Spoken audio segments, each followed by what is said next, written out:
Hello friends, आखिरकार आ गया वो दिन जिसका बेसब्री से इंतजार करते आ रहे थे कर्मचारी पेंशन धारक।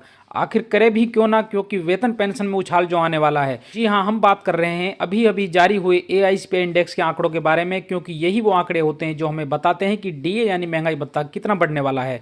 अभी अभी आए दिसंबर के आंकड़ों ने मारी इतनी छलांग कि डीए में पहली बार हुई इतनी बढ़ोतरी। दूसरी सबसे बड़ी बात, चूंकि 8वें वेतन आयोग का कार्य बड़ी तेजी से आगे बढ़ रहा है, तो डीए में इतनी बड़ी बढ़ोतरी नए वेतन आयोग में मिलने वाला वेतन और पेंशन में एक महत्वपूर्ण कारक का काम करेगी।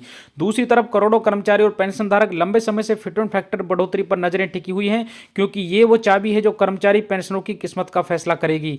इसी को लेकर अभी अभी आई बड़ी जबरदस्त गुड न्यूज। अब पेंशन वेतन के साथ साथ एचआरए और अन्य भत्तों को लेकर बड़ी शानदार खुशखबरी, क्योंकि वेतन पेंशन की मूल बढ़ोतरी फिटमेंट फैक्टर पर टिकी होती है। आइए जानते हैं इन खबरों को विस्तार से, लेकिन उससे पहले आप सभी वीडियो को शुरू से अंत तक देखें ताकि कोई भी जानकारी मिस ना हो सके। और एक छोटी सी रिक्वेस्ट है कि हम आपके लिए इतनी मेहनत करते हैं तो वीडियो को लाइक जरूर दें, और चैनल पर पहली बार आए तो चैनल को सब्सक्राइब करके बेल आइकन दबा दीजिए, ताकि कर्मचारियों, पेंशनधारक और जवान से संबंधित वीडियो को नोटिफिकेशन आपके पास पहुंचे सबसे पहले। तो लीजिए हम बात कर लेते हैं सबसे पहले डीए यानी महंगाई भत्ते को लेकर आई बड़ी खुशखबरी की क्या बजट से पहले महंगाई भत्ता बढ़कर 63% हो जाएगा। अगर महंगाई पर आंकड़े पर नजर डालें तो ऐसा हो सकता है।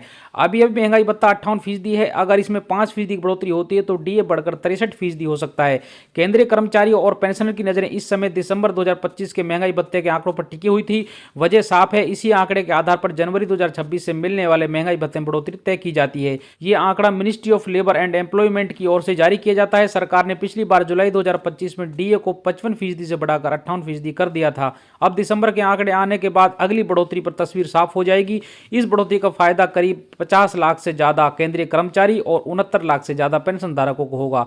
अब देखना यह होगा कि सरकार बजट से पहले अपना महंगाई भत्ता कितना बढ़ाती है। महंगाई भत्ता कर्मचारियों की सैलरी का अहम हिस्सा होता है। इसका मकसद बढ़ती महंगाई का असर कम करता है। डीए बढ़ते ही सैलरी अपने आप बढ़ जाती है। इसका सीधा असर ट्रांसपोर्ट अलाउंस पर भी पड़ता है, क्योंकि टीए पर भी डीए लागू होता है। हालांकि हाउस रेंट अलाउंस एचआरए पर डीए का कोई असर नहीं होता। एचआरए में बदलाव सिर्फ तब होता है जब बेसिक सैलरी बदल जाती है, जैसे किसी नए वेतन आयोग के लागू होने पर होता है। अगला बड़ा बदलाव 8वें वेतन आयोग की रिपोर्ट आने के बाद ही संभव हो पाएगा। केंद्र सरकार डीए तय करने के लिए एआईसीपी इंडेक्स यानी all India consumer price index industrial worker का इस्तेमाल करती है। नवंबर 2025 में इंडेक्स 148.2 पर रहा, और दिसंबर के जारी हुए आंकड़ों के हिसाब से भी एआईसीपी इंडेक्स 148.2 पर ही रहा। तो डीए में 5% की बढ़ोतरी तय मानी जा रही है, यानी डीए 58% से बढ़कर 63% हो जाएगा। अगर डीए निकालने का फॉर्मूला देखें तो एआईसीपी इंडेक्स के हिसाब से डीए में 5% की बढ़ोतरी तय मानी जा रही है, यानी इस हिसाब से मौजूदा डीए करीब 63% बैठता है। देश की अर्थव्यवस्था को एक बार फिर सैलरी बूस्ट से रफ्तार मिलने की उम्मीद बंधी है। आपको बता दें कि केंद्र सरकार के कर्मचारियों और पेंशनर के लिए 8वां वेतन आयोग सिर्फ वेतन बढ़ोतरी नहीं, बल्कि करोड़ों परिवारों की खर्च की क्षमता और बाजार की मांग की नई ऊर्जा देने वाला कदम साबित हो सकता है। अर्थशास्त्रियों का मानना है कि अगर प्रस्तावित सिफारिशें लागू होती हैं तो इसका असर सीधे तौर पर इनकम, सेविंग और कंज्यूमर खर्च पर दिखाई देगा। 8वें वेतन आयोग से लगभग 1.12 करोड़ केंद्रीय कर्मचारी और पेंशनर को लाभ मिलने की उम्मीद है। यह नया आयोग 7वें वेतन आयोग की जगह लेगा, जो वर्ष 2016 में लागू हुआ था। प्रस्तावित बदलावों में बेसिक सैलरी, भत्तों और पेंशन स्ट्रक्चर को नए सिरे से तय किया जाएगा। एम्बिट इंस्टीट्यूशनल एक्टिविटीज के अनुसार इस संशोधन का असर इतना बड़ा हो सकता है कि कुल सरकारी खर्च के करीब 15.5% हिस्से को प्रभावित करेगा। 7वें वेतन आयोग के तहत अलाउंस को छोड़कर औसतन केवल 14% की सैलरी बढ़ोतरी हुई थी। हालांकि फिटमेंट फैक्टर 2.57 रखा गया था, लेकिन कमीशन लागू होते समय महंगाई भत्ता डीए शून्य कर दिए जाने से वास्तविक बढ़ोतरी सीमित रह गई थी। बता दें कि इस बार उम्मीदें ज्यादा हैं। रिपोर्ट्स के मुताबिक वेतन और पेंशन में 30 से 34% की बढ़ोतरी संभव मानी जा रही है, जो पिछले रिवीजन से कहीं अधिक होगी। एम्बिट की रिपोर्ट में कहा गया कि सरकार विभिन्न ऑप्शंस पर विचार कर सकती है। संभावित फिटमेंट फैक्टर 1.83 से 2.46 के बीच रह सकता है। उदाहरण के तौर पर अगर किसी कर्मचारी की मौजूदा बेसिक सैलरी 50,000 रुपए है और 2025 के अंत तक डीए बढ़कर 60% तक पहुंचता है, तो नए वेतन आयोग के तहत कम से कम 14% की सैलरी बढ़ोतरी संभव मानी जा रही है। इसी के साथ साथ पेंशन में भी भारी बढ़ोतरी देखने को मिलेगी, भले ही ये निचले स्तर पर ही क्यों ना हो।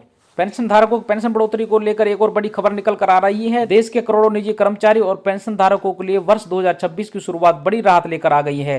कर्मचारी भविष्य निधि संगठन ईपीएफओ की मासिक पेंशन में वृद्धि की लंबे समय से चली आ रही मांग पर अब सरकार और प्रशासन की ओर से गंभीर चर्चा के संकेत मिल रहे हैं।